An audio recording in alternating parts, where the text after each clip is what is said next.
안녕하십니까. 지난 한 주 아주 무더웠는데 다들 건강하게 잘 지내셨습니까? 한 주간을 인도하시고 보호하신 하나님께 감사드립니다. 우리 하루하루 삶이 정말 쉽지 않은데 그 가운데서 특별히 저희 성도님들을 기억하고 또 이 교회를 기억하여 개인적으로 또 주중에 이 성전을 찾아오셔서 또 특별히 기도를 해 주시는 분들이 계십니다. 그 기도에 진심으로 감사드립니다. 오늘은 열원기하의 내용을 이제 저희가 살펴보게 되는데요. 드릴 말씀의 제목을 함께 보겠습니다. 제목이 뭡니까? 네, 질문하는 방법인데요. 여러분 질문 잘 하십니까? 네, 여러분은 질문을 잘 하십니까? 대답을 잘 하십니까? 질문이 중요합니까? 대답이 더 중요합니까? 둘 다 중요합니다. 둘 다 중요한데 이 질문하는 것만 봐도 그 사람이 어떤 사람인가를 우리가 알 수 있습니다. 오늘 본문을 통해서 하나님께서 우리에게 가르쳐 주시는 지혜를 이 시간 성령님을 통해서 친히 듣도록 하겠습니다. 말씀에 앞서 다 함께 잠시 머리 숙여 기도드리겠습니다. 하늘에 계신 저희들의 아버지 하나님, 그 옛날 선지자를 통하여 또 이스라엘 백성들의 역사를 통하여서 친히 우리에게 말씀하신 그 지혜를 이 시간 우리가 귀를 열고 마음으로 듣고자 합니다. 하나님 친히 우리에게 말씀하여 주시고 말씀 주신 이 내용이 우리 가슴에 새겨지고 우리의 생활이 변화되어 하나님께 영광이 되도록 축복하여 주시옵소서. 예수님의 이름으로 기도합니다. 열왕기하 1장에 있는 말씀을 읽도록 하겠습니다. 첫 장, 첫 절입니다. 1절. 아합이 죽은 후에, 우리가 지난 시간 살펴봤죠. 아합이 불순종하고 결국 전쟁을 일으키고 전쟁에서 왕의 옷이 아닌 일반인의 옷을 입었음에도 불구하고 결국은 전쟁에서 전사하고 그의 피를 개가 핥는 선지자를 통해서 예언된 모든 일이 이루어졌던 것을 우리가 살펴보았습니다. 아합이 그렇게 죽은 후에 이스라엘의 이웃나라인 모압이 이스라엘을 배반하였더라. 이 나라가 흔들리는 겁니다. 항상 대통령이 바뀔 때, 그리고 또 왕이 바뀔 때, 교회도 담임 목사가 바뀔 때, 이런 뭔가 트랜지션이 있을 때 항상 주위에서 여러 가지 위험한 일들이 틈을 타 일어나게 되는데, 아합이 죽은 후에 그 잠시 사이에 모압이라고 하는 이 나라가 이스라엘을 배반하는 아주 큰 사건이 일어납니다. 2절. 아하시아가 사마리아에 있는 그 다락 난간에서 떨어져 병들매. 이 아하시아는 아합의 뒤를 이은 왕입니다. 이 아하시아 왕이 북방 이스라엘에서도 사마리아에 있는 그 성에 그 다락 궁에 난간에서 떨어졌습니다. 낙상을 하게 됐습니다. 그리고 떨어져서 병이 심히 깊어지게 되었습니다. 그때 이 아하시아가 사자를 보내어 신하를 보내어 저희더러 이르되 가서 에그론의 신 바알세붑에게 이 다락 난간에서 떨어져 든 나의 병이 낫겠는지 안 낫겠는지 물어보고 와라 라고 신하를 시키는 내용이 이 바로 본문에 등장을 합니다. 잠시 후에 살펴보도록 하겠습니다. 시작할 때 드렸던 제목, 질문하는 방법, 이 질문에 대해서 잠시 우리가 말씀을 나누도록 하겠습니다. 질문은 언제 합니까? 질문은 모를 때, 또 궁금할 때 하는 게 질문이죠. 궁금한 것을 풀고자 질문을 해서 대답을 얻으려고 하는 것은 너무나 자연스러운 그런 행동입니다. 그런데 이 질문을 잘못하면 이 질문 때문에 오해가 생기기도 하고 이 질문 때문에 싸움도 납니다. 이 질문도 그래서 막 하면 안 되고 정말 잘해야 됩니다. 질문하는데 방법이 있을까요? 없을까요? 있습니다. 예, 그 내용을 여러분들이 잘 아시겠지만 또 정리를 해 놓은 한 책을 인용해서 제가 질문하는 법 4가지를 이 시간 잠깐 살피고 본문으로 들어가도록 하겠습니다. 첫째, 질문을 할 때 나의 질문이 오픈 퀘스천인가 클로즈드 퀘스천인가, 열린 질문인가 개방형 질문인가 닫힌 질문인가 폐쇄형 질문인가를 살펴보아야 합니다. 질문을 할 때는 닫힌 질문, 폐쇄형 질문, 클로즈드 퀘스천이 아닌 열린 질문, 개방 질문, 오픈 퀘스천을 해야 됩니다. 예를 들면 뭐 이런 겁니다. 야, 너 화났지? 너 나 싫어하니? 뭐 이런 질문 있죠? 이거는 열린 질문입니까? 닫힌 질문입니까? 예를 들어, 너 화났지? 너 나 싫어하지? 이 질문에는요, 대답을 예 아니면 아니오로밖에 할 수가 없습니다. 이 질문 자체가. 예나 아니오 또는 최고로 잘해봐야 빠져나오려고 하는 대답, 몰라요. 이렇게 할 수밖에 없는 이런 질문은 닫힌 질문이라고 합니다. 이런 질문은 주로 언제 많이 등장을 하면 형사가 범죄자를 취조할 때 많이 등장을 합니다. 너 네가 했어 안 했어? 뭐 이런 거죠. 이런 닫힌 질문은 일상에서 마음이 급해지면 조급하게 우리가 하게 되는데 이런 질문을 받는 사람은 누구나 다 한결같이 내가 강요받고 있구나라는 걸 누구나 다 느낍니다. 그래서 이런 질문은 어떻게 바꿔야 되냐면 너 화났지? 이렇게 하는 게 아니고 기분이 어때? 이렇게 바꾸는 겁니다. 기분이 어떻다고 내 기분을 이제 오픈해서 서술할 수 있게 이 질문을 열어주는 거죠. 너 나 싫어하지? 그게 아니고 이 일에 대해서 넌 어떻게 생각해? 이 어떻게? 라고 하는 질문으로 질문을 열어주는 거죠. 대답하는 사람이 자기 마음을 살펴서 자유롭게 응답할 수 있는 여지를 주는 질문이 열린 질문입니다. 진정으로 상대의 마음을 알고자 하는 순수한 의도로 하는 질문이라면 이런 질문을 받으면 자유롭게 자신의 마음을 살펴서 대답을 할 수 있기 때문에 오해를 할 일이 없겠죠. 두 번째, 내가 하는 질문이 은근한 질문인가 노골적 질문인가 또 생각을 해야 합니다. 간접적인 질문인가 직접적인 질문인가. 어젯밤에 당신 누구 만났어? 왜 당신 나한테 이렇게 화내는 거야? 이런 질문은 노골적인 질문이고 또 다른 말로 직접적인 질문입니다. 보통 일상에서 흔히 하는 질문으로 이런 직접적이고 노골적인 질문을 받으면 질문 받은 사람은 그거에 대해서 내가 꼭 대답을 해야 한다고 하는 압박감을 느끼게 됩니다. 압박감을 받으면 부드러운 대화 또 자연스러운 관계에 전혀 도움이 되지 않습니다. 이런 질문도 어제 저녁에 누구를 만나셨어요? 참 궁금하네요. 라고 퀘스천을 열어놓고 간접적으로 혹 대답을 안 하더라도 상대방이 부담을 갖지 않도록 질문을 하는 것이 굉장히 중요합니다. 나한테 화났지? 그게 아니고 저한테 뭐 때문에 화가 나셨는지 참 궁금합니다. 도대체 뭐 때문에 마음이 상하셨을까요? 이렇게 간접적으로 부담을 주지 않지만 상대방의 내 의견을 전달하는 것. 이것이 아주 지혜로운 질문의 방법이겠습니다. 질문을 받은 사람이 꼭 대답을 해야 한다고 하는 압박을 받지 않도록 해야 됩니다. 그리고 자유의사로 대답을 할 수 있도록 여지를 줘야 됩니다. 대화는 서로 부담을 주지 않아야만 유쾌하고 관계가 오래 지속될 수 있다는 것을 우리가 기억해야 되겠습니다. 세 번째 질문. 내가 하는 질문이 복합적인 질문인가? 하나의 질문인가? 단순한 질문인가? 생각을 해야 합니다. 연인 사이에 이런 대화, 이런 질문이 간다고 한번 생각을 해보십시오. 자기 나 어떻게 생각해? 정말 나를 사랑하기는 하는 거야? 왜 나한테 솔직하지 못하는 거지? 언제부터 그랬어? 이거 질문이 하나입니까? 여러 개입니까? 대답을 하려고 해도요, 할 수가 없습니다. 너무나 많은 질문을 한꺼번에 막 이렇게 뽑으면은 답을 할 수가 없습니다. 엄마하고 아들 사이에도 이런 대화 또 질문이 있을 수 있죠. 학교에서 내주 숙제를 안 한 것을 보고 나중에 엄마가 확인해서 너 도대체 나중에 뭐가 되려고 그러는 거냐? 넌 공부를 왜 이렇게 안 하는 거야? 엄마 말은 왜 무시하는 거야? 엄마가 그렇게 만만해 보이니? 이 질문이 하나입니까? 여러 개입니까? 이렇게 질문 던지면요.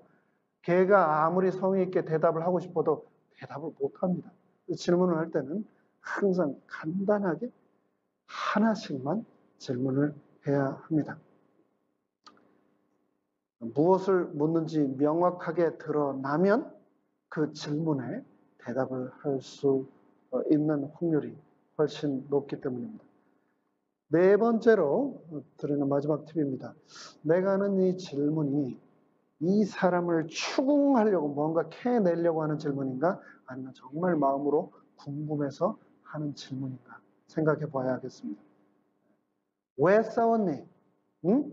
수지, 수민이, 너네 왜 싸웠어? 누가 말할래? 한번 말해봐. 왜 싸운 거야? 이 왜라고 하는 질문은 추궁한다라고 하는 느낌을 줄 수 있습니다. 겉으로 보기에는 깊은 관심으로 이유를 파고 들어 알려고 하는 질문 같지만 사실은 상대방을 몰아가며 추궁하는 질문이 바로 이 왜 질문입니다. 왜? 대개 질문하는 사람이 답을 가지고 상대방을 윽박지르는 경우가 많습니다. 왜 그랬어? 왜라고 질문할 때 이미 내가 그 사람이 말 안 해도 내가 답을 다 알고 있다라는 강압적인 느낌을 주는 거죠. 그렇게 말하기보다는 어떻게 수지야 수민아 도대체 어떻게 하다 둘이 싸우게 된 거야? 한번 엄마한테 말 좀 해주라 궁금하다. 왜가 아니라 지금 질문이 뭐로 시작합니까? 어떻게?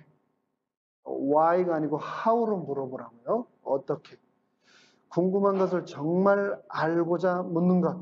그것이 어떻게 질문입니다. 묻는 사람이 궁금증을 가지고 마음을 비운 채 묻는 것이라 대답하는 사람이 쫓기는 느낌 없이 솔직하게 대답을 할 수 있게 됩니다. 뭐 이거 여러분들이 인터넷이나 책을 보시면 다 아는 내용입니다. 그래도요. 이 네 가지 안 지켜가지고 우리가 얼마나 많이 오해를 하고 또 서운해하고 심지어 싸움도 많이 나는지 모릅니다. 정리 한번 해보겠습니다. 질문을 할 때 네 가지. 첫째, 열려있는 질문으로 상대방이 자기를 살펴서 진지하게 대답할 수 있게 도와주고, 두 번째, 직접적인 질문이 아니라 간접 질문으로 상대가 대답해야 된다는 부담감을 느끼지 않도록 해주고, 셋째, 단일 질문, 여러 가지를 한꺼번에 하지 말고 단일 질문으로 묻는 바를 명확하게 해서 상대를 혼란에 빠지지 않도록 하고, 네 번째, 마지막으로 왜 질문이 아니라 어떻게 질문으로 추궁당하는 느낌 없이 자발적인 대답을 할 수 있도록 돕는 것. 그것이 질문의 요령이라고 말씀드렸습니다. 질문은 순수한 마음으로 상대를 배려하고 사랑하는 마음으로 상대편의 마음을 두드리는 행위입니다. 그렇기 때문에 그 질문 안에 우리의 사랑과 친절이 있어야 되겠습니다. 바람직한 질문으로 우리의 관계가 그리고 또 이 교회가 더욱 아름답게 되기를 간절히 바랍니다. 이제 시작할 때 읽었던 말씀을 다시 한번 살펴보겠습니다. 아합이 죽은 후에 모압이 이스라엘을 배반하였더라. 아합 이후에 왕의 위를 이어받은 아하시아가 사마리아 궁에 있는 그의 다락 난간에서 떨어져 병이 들매 사자를 보내어 저희에게 이르되 가서 에그론의 신 바알세부부에게 이 병이 낫겠나 물어보라 하리니. 여기 등장하는 바알세부부는 어떤 신인가? 영어 성경에는 The Lord of Flies, 한국말로 하면 파리신입니다. 파리신. 이 왕이 궁에서 떨어져서 낙상해서 이제 침상에서 골골골골 대고 있으면서 하나님의 나라 이스라엘의 왕이 말이에요. 그거에 대해서 혹시 궁금하면 어떻게 해야 됩니까? 하나님한테 물어봐야 되는 거 아닙니까? 근데 사람을 보내도 누구한테 물어보라고요? 파리신한테 물어보라고 지금 얘기를 하고 있는 겁니다. 도대체 이 아하시아가 어떤 사람인가?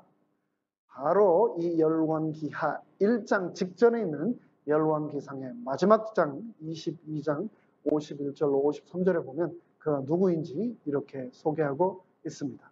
유다왕 여호사밧 제17년에 아합의 아들 아하시아가 사마리아에서 이스라엘을 통치하기 시작해요.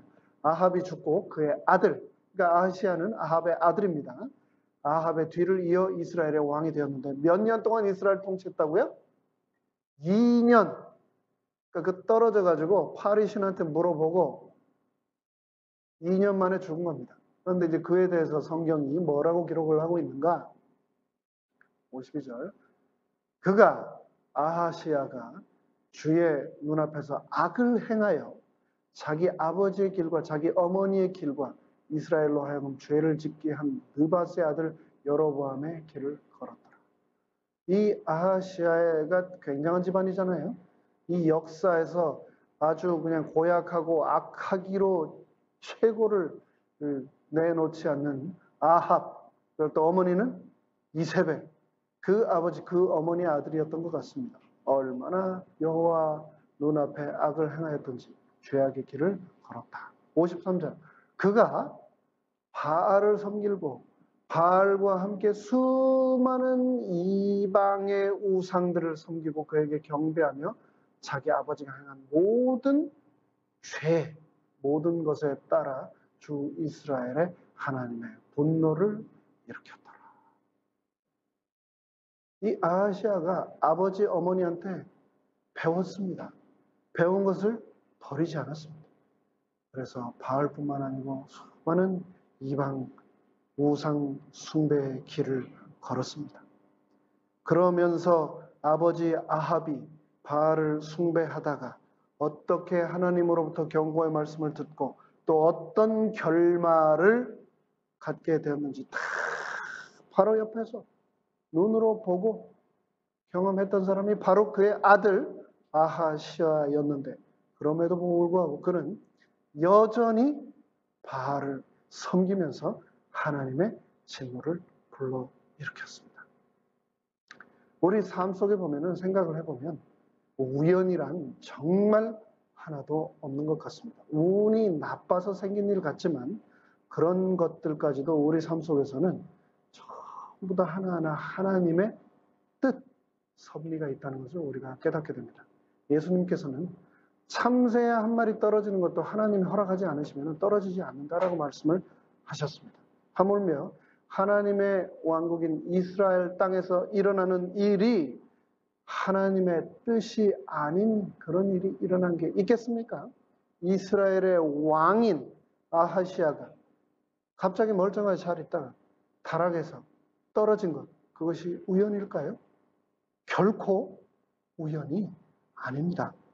아하시아가 그렇게 다락 난간에서 떨어졌을 때 파리의 신에게 가서 내가 나을지 안 나을지 물어봐라, 그게 아니라 아하시아의 질문은 이렇게 시작되었어야 합니다. 하나님께서 저에게 이런 일을 허락하시는 이유가 무엇입니까? 무엇을 경고하시고 저에게 어떤 가르침을 주시기 위해서 제가 왕이 되자 모압이 저를 배반하고 제가 이 사마리아 궁에서 또 타락해서 떨어지게 되었는지요. 이런 일들이 저에게 일어나는 이유는 무엇입니까? 이런 일들을 저에게 왜 하나님 허락하시는 겁니까? 저에게 말씀하여 주시옵소서라고 하나님께 질문했었어야지요. 모압이 이스라엘을 배반하면서 화평하던 관계에 금이 가고 불화가 생기고, 그러는 것처럼 우리 또한 사람들과 갈등이 생기면 그럴 때 저 사람 도대체 왜 그래? 라고 해야 될까요? 그거는 잘못된 질문입니다.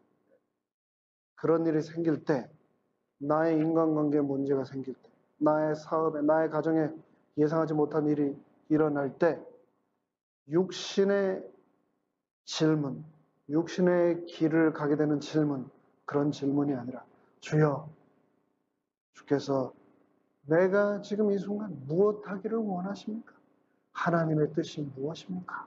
라고 질문을 한다면 성령님께서 우리에게 길을 보여주실 것입니다. 하나님께서는 모압과의 불화를 통하여 아하시아에게 분명한 시그널을 주셨지만 아하시아는 깨닫지 못하였고 계속해서 하나님께 나아가지 않았습니다. 그러자 하나님께서는 그가 타락해서 떨어진 걸로 끝나지 않고 병상에 눕게 하셨고, 그 병상에서 일어날지 못 일어날지조차 알 수 없는 중한 상태까지 몰고 가셨는데도 여전히 그는 하나님께 나아오지 않았습니다. 아하시아는 병상에 그렇게 누워 있을 때 하나님께 물었어야 합니다. 하나님, 제가 무엇이 잘못되었습니까? 하나님, 저에게 무슨 교훈을 주시려고 이런 일들을 제 삶에 일어나게 하셨습니까? 아하시아가 다락방에서 떨어져 가지고 축사를 했다면, 그 자리에서 확 어디 목이 부러지든가 해서 죽었다면 그건 하나님의 심판일이라고 우리가 이해할 수 있을 것입니다. 그러나 아직 살아있다는 것은 하나님께서 그를 완전히 끝내시고 심판하신 것이 아니라 그 일을 통해서 경고를 주시고 그 경고를 통해서 아하시아가 여전히 돌아오기를 기다리고 계시다는 하나님의 사랑, 은혜의 증거 아니겠습니까? 우리도 마찬가지입니다. 우리가 살아있다면, 내 이 몸에 호흡이 붙어 있다면 여전히 하나님께서는 나에게 은혜의 시간을 허락하시고 내가 지금도 하나님으로부터 돌아서려고 할 때마다 여전히 나를 부르고 계시고 나에게 일어나는 육신의 건강의 문제나 가족의 관계의 문제나 직장에서의 경제적인 문제나 인간의 관계의 문제를 통해 하나님께서는 분명하게 나에게 시그널을 보내시면서 하나님께 질문하기를 기다리고 원하고 계신다는 겁니다. 왜요? 하나님은 우리가 드리는 모든 질문에 최상의, 최고의 답변을 가지고 계신 유일한 분입니다. 그분에게 우리가 물어야 살 수 있습니다. 그분에게 물으라고 내가 이해하지 못하는, 우리가 이해하지 못하는 일들이 우리에 일어난다는 것. 그러나 그러한 일까지도 하나님의 은혜라는 것을 우리는 기억해야 하겠습니다. 3절부터 이렇게 또 다시 새로운 한 인물이 등장합니다. 여호와의 사자가, 하나님이 이제 드디어 나타나십니다. 디셋 사람 엘리야에게 이르시되 하나님께서 말씀하십니다.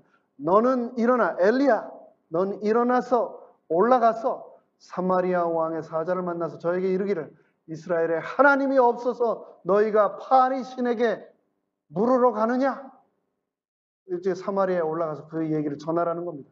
4절. 그러므로 여호와의 말씀이 내가 올라간 침상에서 내려오지 못할지라. 하나님께서 엘리야에게 말씀하셨습니다. 너 가서 왕에게 전해라. 네가 지금 올라가 있는 그 침대에서 살아서 내려오지 못하고 죽으리라. 하나님께서 드디어 심판을 언도하셨습니다. 그러자 엘리야가 이에 가니라. 참 힘들었겠어요. 그렇죠? 또 다시 이 심판의 메시지를 엘리야는 받아들고 그 메시지를 왕에게 전달하게 되는 겁니다. 아하시아는 마땅히 올바른 질문을 가지고 올바른 대상인 하나님께 나왔어야만 했습니다. 마치 사도 바울이 예수님께 주여 내가 무엇 하기를 원하십니까? 다메섹 도상에서 만난 그 예수님께 주여 도대체 제가 무엇 하기를 원하십니까? 라고 물었던 것처럼 자신의 모든 길을 내려놓고 주님의 뜻을 물었어야 하는데 아하시아는 단지 자기 병이 나을 것인가 말 것인가에 대하여 바알세붑에게 헛된 우상에게 물었던 것입니다. 문제의 근원, 원인을 보려고 하지 않고 그저 나타난 현상만을 해결하고자 했던 겁니다. 만약에 아하시아가 회개하고 하나님께 물었다라면 어떻게 됐을까요? 하나님께서 그를 낫게 해 주셨을 것입니다. 생명을 연장해 주셨을 것입니다. 새로운 기회를 주셨을 것입니다. 그것이 바로 그가 다락방에서 떨어졌음에도 불구하고 아직 살아있던 이유였습니다. 그러나 아하시아는 엉뚱한 대상에게 어리석은 질문을 함으로 그 기회를 놓치고 말았습니다. 하나님께서 대언자 엘리야를 통하여 내가 반드시 죽으리라는 엄중한 심판의 말씀을 전하셨습니다. 참 여기서 너무나 감사한 것은 아하시아가 비록 헛된 우상에게 잘못 질문을 하였음에도 불구하고 하나님께서는 친히 그의 선지자 엘리야를 통하여 아하시아에게 말씀해 주셨다는 겁니다. 하나님께 질문한 것도 아닌데 하나님께서 대답해 주셨습니다. 그것이 비록 축복의 대답이 아니었고 화평의 대답이 아니었을지라도 하나님께서는 친히 엘리야를 통해 질문에 대한 대답으로 경고의 말씀을 주셨던 겁니다. 그렇다면 하나님께서 어찌해서 아하시아를 바로 죽게 하지 않으시고 그에게 반드시 죽으리라는 경고의 말씀을 또 주셨을까요? 너무나 명백합니다. 그 경고의 메시지 또한 마지막 그에게 주어지는 또 한 번의 기회였음을 우리는 알 수 있습니다. 하나님께서 대언자 요나를 통해 니느웨가 멸망할 것이라고 하는 말씀을 선포하게 하셨습니다. 그러나 니느웨 사람들이 회개하였을 때 그들을 불쌍히 여기시고 긍휼을 하나님께서는 베푸셨습니다. 하나님께서 이방 나라였던 니느웨 사람들에게까지 그렇게 하셨다면 하물며 이스라엘 왕에게 내가 그 침상에서 다시 내려오지 못하고 죽으리라 라고 하는 경고에 심판의 말씀을 언도하셨음에도 불구하고 그가 회개했다면 그를 살리셨을까요? 살리셨을 것입니다. 또 다른 기회를 주셨을 것입니다. 그러나 그럼에도 불구하고 그는 그 말씀을 듣고 경고로 받아 돌이키지 않았습니다. 에스겔 18장에 보면 우리가 믿는 하나님이 어떤 분인지 너무나 잘 묘사하고 있습니다. 하나님, 그분은 죽는 자의 죽는 것을 내가 기뻐하지 아니하노니 자기 죄 때문에, 자기 욕심 때문에, 자기 고집 때문에 죽는 그러한 죄인들의 죽음조차도 하나님께서는 결코 기뻐하지 아니하신다 라고 말씀하셨습니다. 그런즉 너희는 돌이켜서 어떻게 하라고요? 살지니라. 죽어가는 죄인들에게 지금이라도 회개하고 지금이라도 돌아서서 지금이라도 나에게 와서 죽지 말고 살으라고 하나님께서는 호소하고 계신 것입니다. 하나님께서는 아하시아에게 반드시 죽을 것이라고 경고하신 그 말씀을 통하여 돌이켜 살라라고 분명히 말씀하셨습니다. 우리는 때때로 모든 것이 끝났다라고 절망을 하고 있을 때가 종종 있지만 우리가 아직 숨을 쉬고 살아 있다면 여전히 하나님께서는 나에게 은혜를 베풀고 계시고 기회를 주고 계신다라는 것을 기억해야 하겠습니다. 계속해서 보겠습니다. 5절 사자들이 왕에게 돌아오니 왕이 이르되 너희는 어찌하여 돌아왔느냐? 저희가 구하되 한 사람이 올라와서 우리를 만나 이르되 너희는 너희를 보낸 왕에게로 돌아가서 저에게 구하기를 여호와의 말씀이 이스라엘에 하나님이 없어서 내가 애굽으로 내신 바알세부백에 물으려고 보내느냐? 그러므로 내가 올라간 침상에 내려오지 못할지라 내가 반드시 죽으리라 하셨다 하라. 왕이 명령을 했죠. 너 가서 저 파리의 신에게 가서 물어봐라. 내가 나을지 안 나을지 물어보고 와라. 근데 신하들이 금방 돌아왔습니다. 왜 이렇게 빨리 왔어? 뭐라고요? 가는 길에 누구를 만났다고요? 선지자를 만났습니다. 엘리야를 만났습니다. 근데 그게 엘리야가 하나님이 말씀하시기를 왕께서 반드시 죽을 것이라고 말씀하셨답니다. 7절 왕이 저희에게 이르되 올라와서 너희를 만나 이 말을 너희에게 구한 그 사람의 모양이 어떠하더냐? 이름을 말하지 않자 모양이 어떠하더냐? 외모를 묻고 있습니다. 8절 저희가 대답하되 그는 털이 많은 사람인데 허리에 가죽띠를 띠었더이다. 왕이 가로되 그는 디셉 사람 누구라? 엘리야로다. 자기 아버지 때부터 많이 당했거든요. 그러니까 알고 있었던 겁니다. 외모 딱 얘기하니까 아하 엘리야구나. 그런데 그렇게 엘리야를 통해 선포된 하나님의 말씀을 아하시아에게 전달을 해 주었는데 그 메시지를 듣고 그리고 그 메시지를 전해준 사람이 누구라는 것까지 알게 되었으면 그때라도 하나님 앞에 돌이켰어야 했는데 비록 처음에는 잘못했더라도 잘못 질문했더라도 하나님이 아닌 파리의 신에게 질문했더라도 그 다음에 힌트가 주어진 뒤에라도 올바르게 질문하고 하나님께 나왔어야 했는데 그러나 그는 자신의 아버지 아합이 미가야 대언자, 미가야 선지자를 뺨을 때리고 감옥에 가두었던 것처럼 엘리야를 붙잡으려고 시도합니다. 그래서 엘리야 한 사람을 잡으려고 무려 50명의 군사를 풀어 보냅니다. 9절입니다.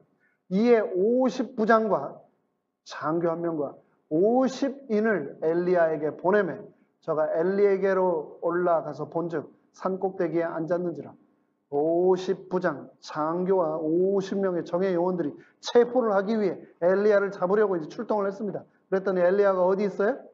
산 꼭대기에 앉았는지라. 저 같으면 어디 동굴 속에 몰래 숨어 있었을 텐데 엘리야는 역시 하나님의 사람이었습니다. 산 꼭대기에서 그들이 올 것을 알고 기다리고 있었던 것 같습니다. 저가 엘리야에게 이르되 하나님의 사람이 왕의 말씀이 내려오라 하셨나이다. 체포영장을 보이면서 엘리야 선지자시여 순순히 포박에 응하십시오. 갑시다. 왕이 당신을 잡아오라고 했습니다. 10절 엘리야가 그런데 50부장에게 대답합니다. 가로되 내가 만일 하나님의 사람이면 불이 하늘에서 내려와서 너와 너희 50인을 살을지로다 하며 불이 곧 하늘에서 내려와서 저와 그 50인을 살랐다. 갈멜산 꼭대기에 내리쳤던 그 불이 엘리야의 입에서 명령이 떨어지자마자 50부장과 그 50인을 순식간에 하늘에서 내려와 불살라 잿더미로 만들었습니다. 11절 왕이 그 소식을 들었습니다. 그리고 나서 회개하지 않았습니다. 돌이키지 않았습니다. 또 다시 다른 50부장과 그 50인을 엘리야에게로 보내니 저가 엘리야에게로 일러 가로되 하나님의 사람이여 왕의 말씀이 속히 내려오라 하셨나이다. 또 다른 체포영장을 다시 이슈해서 엘리야에 보여주며 체포하려고 하죠. 엘리야가 12절 저에게 대답하여 가로되 내가 만일 하나님의 사람이면 불이 하늘에서 내려와서 너와 너희 50인을 살을지로다 하매 그 말이 떨어지자마자 하나님의 불이 곧 하늘에서 내려와 또다시 그 50부장과 50인을 살랐더라. 하나님의 심판이 또다시 임하였습니다. 13절입니다. 왕이 세 번째 이 대단한 집안입니다. 이 누구 아들인지 역시 여러분 아시겠죠? 이 아하시아가 자기 아버지 못지않은 사람이에요. 하나님이 불을 2번이나 내려가지고 그 50명의 군인들과 장교를 불살랐는데 그렇게 2번이나 했는데 아하시아가 포기하지 않고 13절 세 번째 50부장과 그 50인을 보낸지라. 셋째 50부장이 올라가서 엘리야의 앞에 이르러 근데 이 세 번째 50부장은 조금 틀렸습니다. 체포영장을 들이대면 무조건 체포하려고 한 것이 아니라 엘리야 앞에 꿇어 엎드려 간구하여 비는 겁니다. 가로되 하나님의 사람이여 원컨대 나의 생명과 당신의 종 이 50인의 생명을 당신은 귀히 보소서. 제발 하나님의 선지자시여 저와 함께 이 50인의 군인들을 죽이지 말아 주십시오. 이 귀한 생명들을 제발 벌하지 말아 주시옵소서. 14절 불이 하늘에서 내려와서 전번의 50부장들과 그 50인들을 살랐거니와 나의 생명을 당신은 귀히 보소서 하매 여호와의 사자가 엘리야에게 이르되 너는 저를 두려워 말고 함께 내려가라 하신지라. 엘리야가 곧 일어나 저와 함께 내려와서 왕에게 이르라. 그렇게 간곡하게 부탁을 하는 50부장의 말을 받아들여 엘리야는 그와 함께 그 50인의 군인들과 함께 왕에게로 올라갑니다. 16절 고하되 여호와의 말씀이 내가 사자를 보내어 에그론 신 바알세불에게 물으려 하니 이스라엘에 그 말을 물을 만한 하나님이 없음이냐? 엘리야가 왕 앞에 담대하게 하나님의 말씀을 다시 한번 선포하고 있습니다. 이 땅에 네가 병이 나을지 안 나을지 그것 말해줄 이 여호와 하나님이 이 땅에 없어서 그 먼 데까지 바알세불에게 그것을 물으려고 사람을 보냈느냐?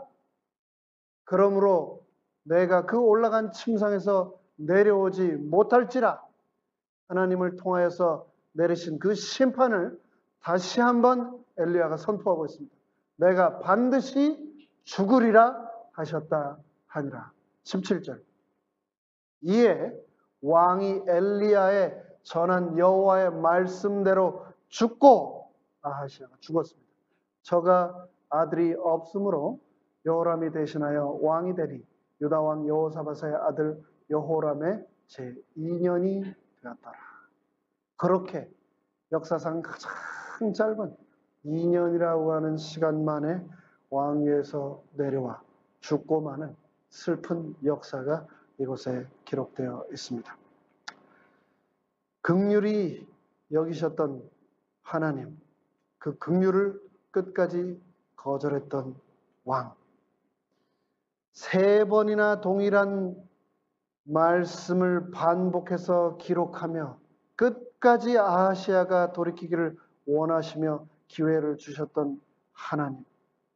지금이라도 바로 이 땅 이스라엘의 하나님이 계시니 돌이키고 어서 묻고 나에게 구하라 라고 말씀을 하셨는데, 너무나도 안타까운 것은 아하시아가 끝까지 주님께 구하지 아니하고 그대로 죽음을 맞이하였다는 것입니다. 제 말씀을 마무리하겠습니다. 오늘 우리는 제목이 뭐였습니까? 질문하는 방법이라는 제목으로 열왕기하 1장의 말씀을 살펴보았습니다. 우리는 성경에서 정말 많은 다양한 질문들을 볼 수 있습니다. 출애굽 당시 바로는 주가 누구냐라고 물었습니다. 예수님 당시 빌라도는 진리가 무엇이냐라고 물었습니다. 그리고 예수님과 함께 했던 수많은 서기관과 바리새인들은 예수님의 말을 책잡으려고 수많은 질문들을 던졌습니다. 그러나 진심으로 진리를 구하지 않았던 그들은 참 진리를 눈앞에 두고 진리를 발견할 수 없었습니다. 우리가 하나님 앞에서 바르게 질문할 수 있는 사람이라면 반드시 정답을 얻게 될 것입니다. 왜냐하면 하나님은 모든 답을 가지고 계시기 때문입니다. 살아계신 하나님께서는 우리가 지금도 이 순간도 우리 인생에 우리가 갖게 되는 많은 질문들을 그분 앞에 나와 질문하기를 기다리고 계신다고 오늘의 본문 열왕기하 1장은 우리에게 말씀하고 계십니다. 우리가 바른 질문을 할 수 없는 이유는 우리에게 일어난 상황과 문제에만 집착하기 때문입니다. 우리가 집중해야 하는 것은 우리의 경제적인 사정이나 가정의 문제나 사람과의 갈등이나 상황적인 문제가 아닙니다. 우리가 주목해야 하고 질문해야 하는 주제는 하나님의 뜻이 무엇인가? 내가 순종해야 할 주님의 뜻이 무엇인가? 라고 하는 질문입니다. 그 질문을 하나님께 드린다면 내가 사망의 음침한 골짜기를 다닐지라도 해를 두려워하지 않게 될 것입니다. 늘 주님의 뜻을 묻고 하나님의 나라와 그분의 의를 구하는 우리 모두가 되기를 간절히 바라면서 말씀을 마치겠습니다.